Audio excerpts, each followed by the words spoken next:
it's not to say that leading out of the last slide and into this one, that this wasn't anything that our bank or any bank isn't already doing, but the simplification and the eliminating manual work.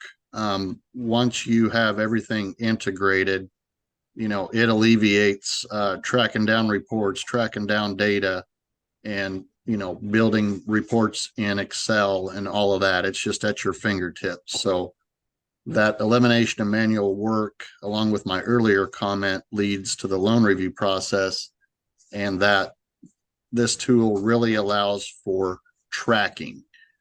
And by creating those credit review environments, that as I mentioned, if you're trying to do it on your own by Excel and putting a stop and creating an environment, once you think you have things pegged, then things change. Loans get payments, they get advances, they get paid off, they get upgraded or downgraded.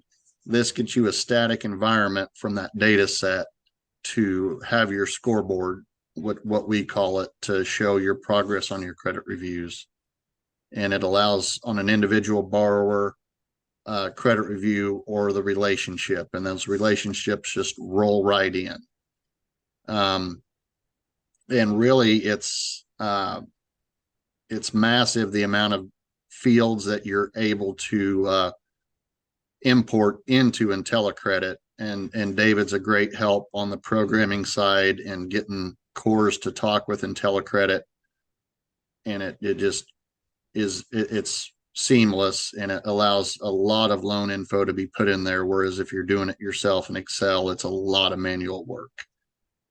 And then within individual review output, if you have any ancillary docs, a different collateral doc, a tax return spread that goes along with your findings in the tool, they've added the ability to attach that to the output. So you have kind of a packet per borrower or relationship that you're reviewing.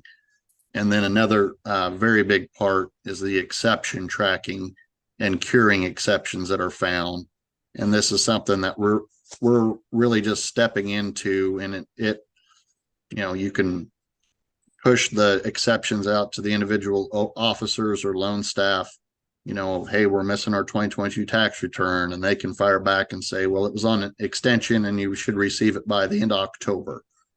That's a very big piece that we're really just beginning to utilize. So that's a little bit about the loan review process there.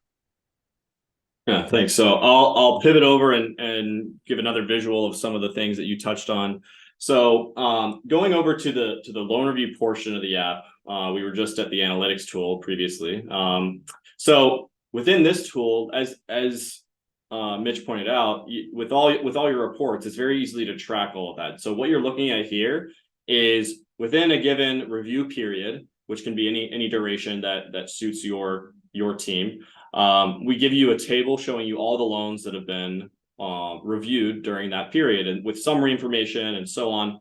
And all of those reports are very easily exportable. So you can export this table to PDF or Excel. You can bundle all the PDFs together, all the individual relationship reports together, and export those into a single zip file very easily. But even right within the tool, I can click on a particular borrower name and pull up the the report for that borrower or for that relationship. And so this format is automatically generated. So when you're focused on completing the reviews, you're focused purely on content, and all of the form and function is done automatically for you. So this is the standard format here, which has all your findings from the review, depending on the complexity of the review, of course. And then any appendices that as Mitch mentioned, you can add any sort of appendices from a spread, a different PDF, and so on. Those appear on the bottom. And so if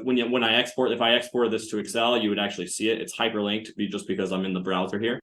But when you download it shows up as an appendix. And so that's a very powerful tool in being able to not only incorporate the information that's in IntelliCredit, but also adding any sort of ancillary documents as well. And so right here, In the same area as the loan review reports are the exceptions, different types of exceptions. So all of your exceptions are listed out here for easy tracking purposes. And again, this is based on a specific review period. And this, of course, can be exported and used for any existing internal exceptions tracking function. But further, we give you the ability, should you choose to utilize it, to upload documentation right within this portal, and even clear exceptions right within the portal by setting the status here from cleared. So first and foremost, very easy to see a list of all the exceptions and the type of exception and the loan and the loan officer and so on. But we also give you tools to manage that within the portal, should you choose to utilize them as well.